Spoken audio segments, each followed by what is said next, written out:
Good afternoon. Thank you for joining me here today at the Pistons Performance Center. I just finished speaking with the Detroit Pistons players and coaching staff and about the team's important role in encouraging every eligible Michigan citizen to vote in this year's election. And the Pistons are one of our strongest partners, not just in Michigan, but nationwide, in helping to equip citizens with the information they need to know to participate in our democracy. For several election cycles, even during the pandemic, the Pistons have hosted voter education events, including adding a voter registration link on their website and installing a secure ballot drop box right outside here in the Pistons Performance Center. On election night, this team really steps up and generously provides this space as a receiving center for the physical ballots that are cast throughout the city of Detroit. And especially in moments like these, that security and protection that facilities like these can provide us is critical. So thanks to the leadership of Arn Tellem, the Pistons are also a founding member of the Michigan Businesses United for Elections. This statewide coalition of business leaders promotes nonpartisan voting information and encourages all employees to vote and serve as election workers in their communities. I'm really grateful for the Pistons' ongoing commitment and extraordinary leadership as we approach another critical election this year. And Pistons Vice Chairman Arn Tellem is here with me today. Do you want to say a few words, Arn? No, sure, I'll say Thank you. Sure. No, we're all in on Detroit, and really, as an organization, I think we all feel a tremendous sense of responsibility of contributing to this community. And there's nothing more important than getting out to vote and encouraging everyone to have their voice heard and to participate in this election. So it was an honor for us to have the Secretary of State here today to speak to our players, coaching staff, and all of our employees. And we're all committed to working with you to do our best, that we will vote and help others in Detroit especially get out to vote and make sure their voices are heard. There's nothing more important. And the election's 40 days away, and we're all in over the next even though the season's starting, and that's priority number one. This is priority number 1, 2, is also to get out everyone to vote in Detroit. So thank you. Thank you for being here. No, thank you. Thank you. Thank you. Let's grab this. Let's try. And we also have a shirt for you as a thank you. I'll give it to you I'm later. always looking for more swag. Yeah, you know. One of the other things we're going to announce shortly is a launch of our voter education program this year, which some of you may have seen this sticker in some other places. Our theme is, there you go. Looks good. Yeah. This is both a symbol for what we hope to see from the Pistons this year, as well as all citizens getting ready to vote and participate in our elections. Great. Thanks. Oh, we're proud of it. Okay, all right. Thank you for coming. I really appreciate it. Thank you. Thank you very much. And we're also here today to kick off the beginning of voting in Michigan for this year's presidential election. That's right. Voting in the 2024 general election has officially begun. And beginning today, ballots are available to every eligible citizen who wants to vote in this fall's election. Already, over 1.8 million Michigan citizens have requested their ballot for this election, and that includes about 1.6 million citizens on our state's permanent absentee ballot list. Those voters, per their request, automatically receive a ballot mailed to their home on the first day of voting, which in this election is today, in every election. In honor of voting beginning today, we also wanted to announce a number of new voter information initiatives that we have planned for this year. First is the launch of a new voter information texting tool, My Vote Info. With My Vote Info, any citizen can sign up to get a quick one-time text to your phone with information to help you cast your ballot and make your voice heard in this election. Voters sign up to receive a one-time text with a link to 5 different topics. That text will include a link that will enable them to request a citizen's absentee ballot, their ballot, find their early voting site, make a plan to vote on election day, become a poll worker, or reach Vote 411, the League of Women Voters nonpartisan election information guide. Anyone can sign up for the My Vote Info text by texting VOTE, V-O-T-E, to 833-868 833-868-3009. That's 833-868-3009. Today, we're also rolling out a new absentee ballot tracking notification system. Voters have already been able to visit michigan.gov/vote to track their ballots. But starting today, they can register to receive these notifications directly to their email inbox. There are 3 ways to sign up when registering to vote: when submitting your online absentee ballot application, or by visiting michigan.gov/vote and clicking on the sign up link. Ballot tracking is an important security feature for those choosing to vote from home. It enables voters to see directly where their ballot is in the process at all times and learn exactly when it has been accepted for tabulation by their clerk. Next, in Michigan, we know citizens have options to vote, but we also know some of those options, in particular early in-person voting, are new to many of our voters. In fact, our research found that more than half, 54% of all eligible young voters, still don't know about their option to vote early in this election. So today we're also launching a voter information campaign to help spread the word about the convenient voting options that are available to all voters. So starting today and through the beginning of November, our department will be running a series of social, streaming, and static ads to let all voters know just how simple it can be to cast your ballot this year. It even incorporates our now famous I Voted winning sticker design that you saw earlier on the shirt that I handed over to Arn. We want every eligible voter to register and cast a ballot in every election.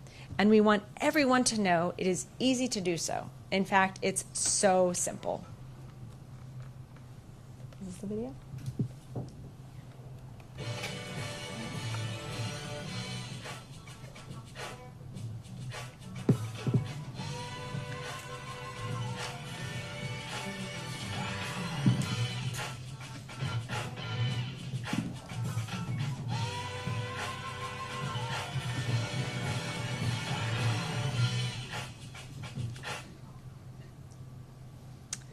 So there you go.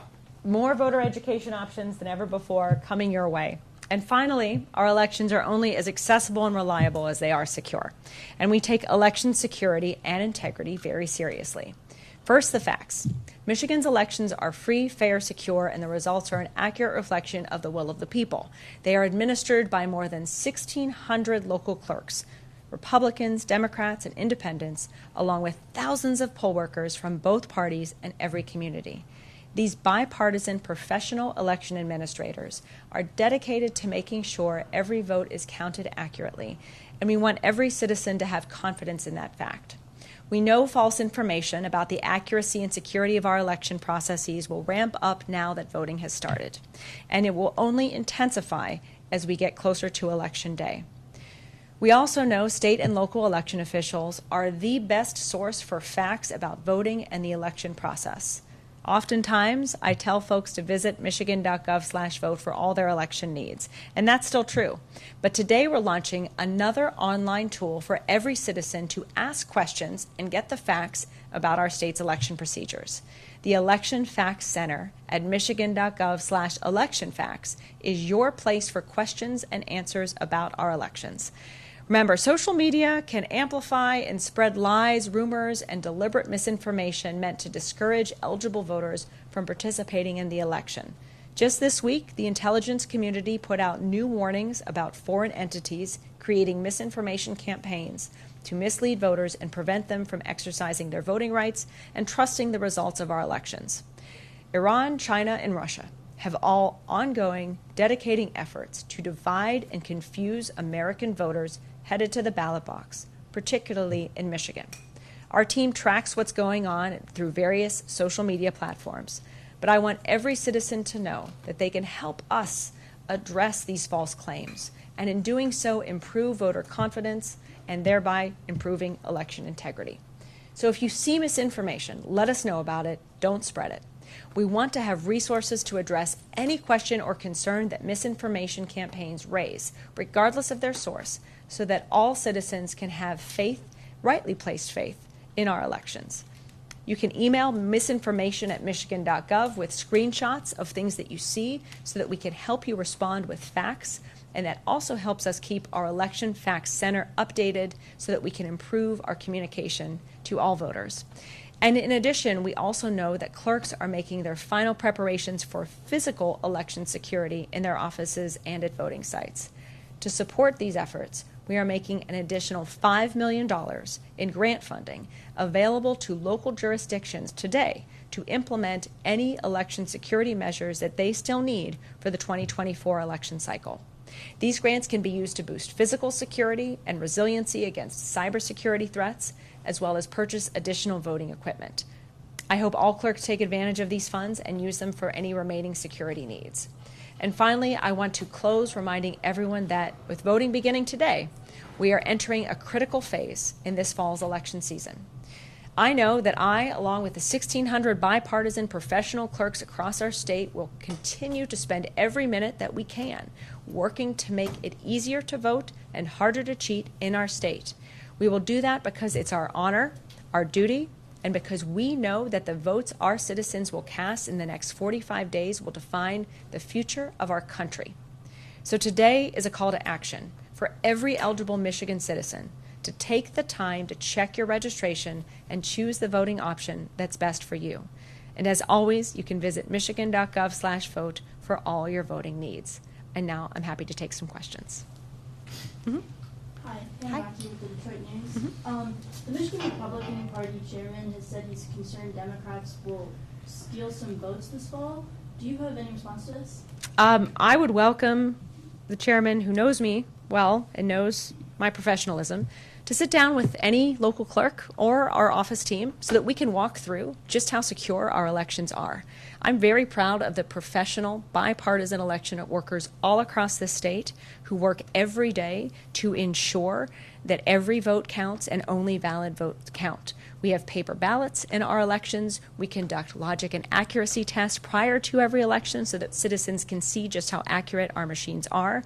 And we have a number of security provisions in place to ensure every citizen, regardless of who they vote for or how they may feel about the election results, can trust the results to be an accurate reflection of the will of the people.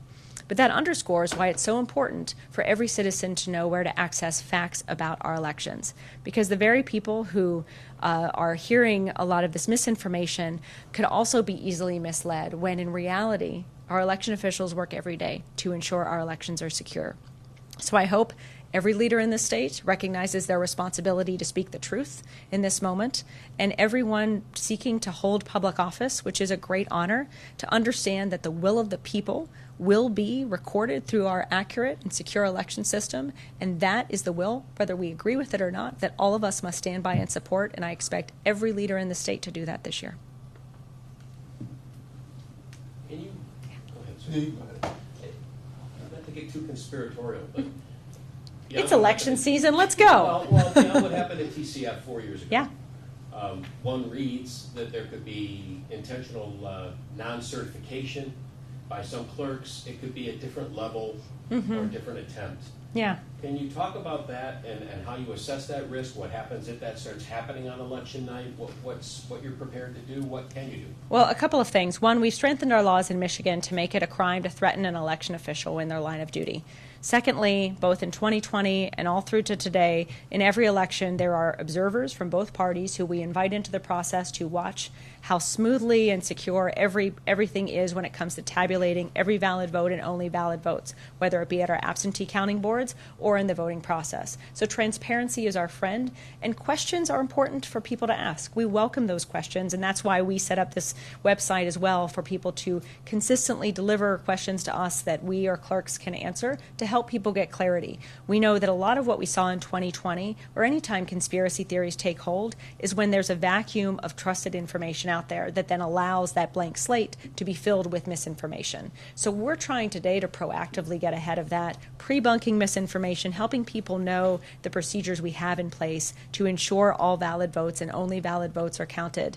But in addition to that, if with all that information people still choose to be disruptive or try to interfere with the voting process or the counting of valid votes, we will seek consequences, because it is not appropriate for anyone to try to do that when citizens or poll workers are doing their jobs to ensure our election process is smooth.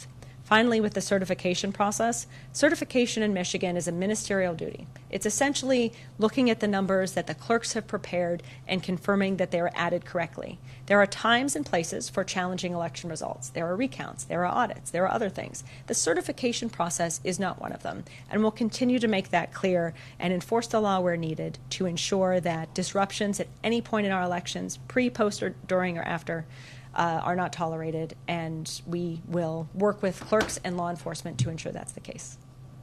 Yeah. We're Local 4 here in Detroit. What keeps you up at night about this election? We're in an era of political violence and in an era of misinformation, and there's a direct line between lies about our elections and violence targeting election officials.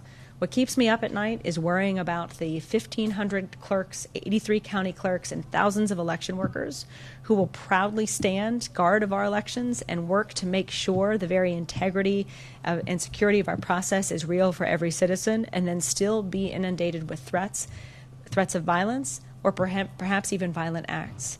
I think all of us are in a state of hypervigilance because of that, because of what we've seen around the country. And because we also know that foreign and domestic bad actors will use violent threats and potentially even violent actions to send a message of intimidation to all election officials and potentially voters in an election season that is so consequential for our nation. So I'm worried about that. But to me, not only working with law enforcement helps us prepare, but really helping all citizens understand that regardless of your party affiliation, regardless of who you hope wins this election in any office, this is our moment as Americans to respect the process and to help ensure it goes smoothly for everyone.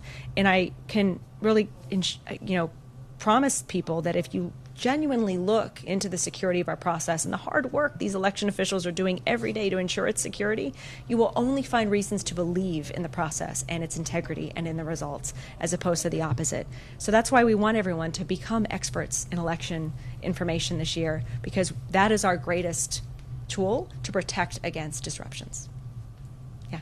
I know some people are concerned with family members who have since passed receiving absentee ballot applications. How are we making sure those aren't fraudulently filled out? Well, first every week at the statewide level, we receive death notices to ensure that we are aware in the statewide voter file of people who are no longer alive and thereby must be removed from the rolls. Then daily, county clerks receive death notices as well that they forward on to local clerks, and local clerks also do a daily check. And so especially during the voting season, in this moment when ballots are coming in, there is a check to make sure that they are still eligible for whatever reason, whether because they moved or have passed away or not ineligible, to ensure that only valid votes are ultimately being counted.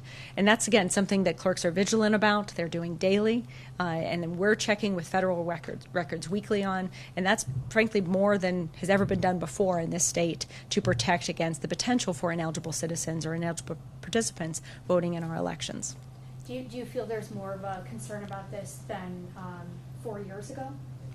Yes, I do. I think, and that's fine. It's fine for citizens to be hyper concerned and vigilant about anyone who's ineligible to participate voting.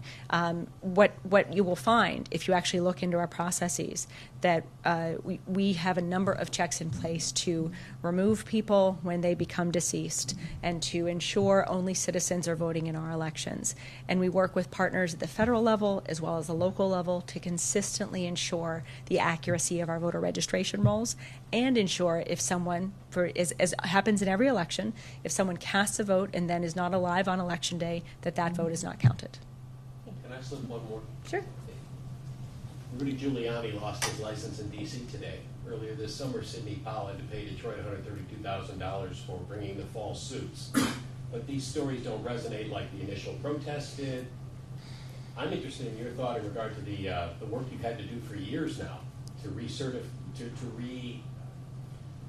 reinforce the quality of elections, etc., the frustration of that. Do you think you've made the progress? We still have a lot of people who still disbelieve. I mean, where are you with that in regard to can't unring the bell, as the cliche goes? After the 2020 election, It was both incredibly heartening to see so many citizens participate in our election, especially during a pandemic, and also incredibly disheartening to see what evolved based on lies and misinformation, and frankly, some candidates' unwillingness to accept that they lost an election, which was essentially what happened. And the fact that the recipients of the threats since then have been the professional election workers who are proud to do this work and for the most part are not partisan officials and just committed to doing their work with professionalism, to see them be the recipients of so much ire, so much anger as a result of this misinformation that's rooted in people being upset that they lost an election, is everything that is opposite of who we're supposed to be as Americans. And so to me, going into this cycle, into this, as we launch the first day of voting, my hope continues to be that officials on both sides of the aisle and everywhere in between, local, state, and federal, recognize that who we are as Americans is more important than who wins an election. And in my view, we can always, with the truth and the facts on our side, stand with the will of the people, whatever it may be, because our elections are secure, they are accessible, and the results are accurate. So I hope everyone who has perhaps launched into tirades against us in the past with misinformation or questions about our processes that are rooted in false information recognizes the consequences of spreading misinformation, because they are directly linked to potentials for violence against election officials or even poll workers and voters. And my hope is that we can rise above this and remind ourselves all collectively that as Americans, we have a responsibility to protect democracy regardless of our party affiliation. And I'm grateful for the many who since 2024 have done that and have made that statement, and I hope more will in the future. And again, as you reference, there are legal consequences for those who choose not to, and particularly for those who abuse their access to the courts or their other access of authority to spread lies and misinformation that directly undermines the will of the people. How are you preparing for more litigation or more lawsuits from the RNC in Michigan? Well, we've hired a lot more lawyers, and we're also working to make sure that even as lawsuits are filed, sometimes the day after identical lawsuits are dismissed for not having merit, that we are trying to help the public see that lawsuits are being used as a tool to create a narrative of distrust. And we'll continue to vigorously defend our processes and ensure the law is followed across the board. But at the same time, we want citizens to know that there are sometimes lawsuits are filed to enforce the law. Other times, especially in moments like this, lawsuits are filed to put a story out there to sow seeds of distrust about our processes. And this is a moment where only if citizens all collectively commit to being critical consumers of information, to seeking out trusted information and facts about our elections, or even being an election worker themselves, can they best see firsthand how secure our elections are and can best protect themselves from the misinformation that's trying to confuse them about our processes. But in terms of preparation, we will continue to make sure the law is followed across the board. But again, it's also important for us to ensure that elections are decided by the people and that people can have trust in our elections processes, despite all of the noise that is often leveraged through PR campaigns that are masquerading as lawsuits. I think we can do one more question. Andres with CBS Detroit. Talk to us about just the fact that these foreign entities are trying to interfere with our elections. Mm-hmm. You've also trying to meet voters where they're at by giving them access to check where their status of their absentee ballot is, where they could also get those text messages. So talk to us about how you guys are trying to strike this balance of security within your office as you're reaching out to these voters. Yeah, well, I think two things. One, information and facts are our friend, and transparency is our friend, and the most important defense against any efforts, foreign and domestic, to fool voters about our elections or create distrust in the process is a smart and educated and critical thinking citizen. And so our job and our hope in the weeks ahead is to help and equip every citizen in our state with the tools they need to know the facts about our elections and where to go when they have questions. And that's what we've set up today. And then to also recognize when they hear things, when they see a Facebook post alleging this, that, or the other, or perhaps a graphic or a video that suggests violence or the potential for violence, or in some way tries to diminish trust in our elections or in our democracy, that they know where to turn to for accurate information or to fact check something, and that secondly, they understand that because the results of our presidential election will likely be influenced, if not determined, by citizens in Michigan, there are foreign adversaries to democracy who are trying to confuse our citizens about their right, about their voice, and about their power in this moment. And only when citizens know that voice, that power, and the work that they can do to participate in our elections, that's our best chance to protect our entire democracy against these threats. All right, thanks, guys. I'm sure we'll see each other a lot in the next 40 days. So I'll see you next time. And thank you again, Arn. Thank you. Love the shirt. Yeah. This is the right side. I've lost some weight, maybe I think it's good.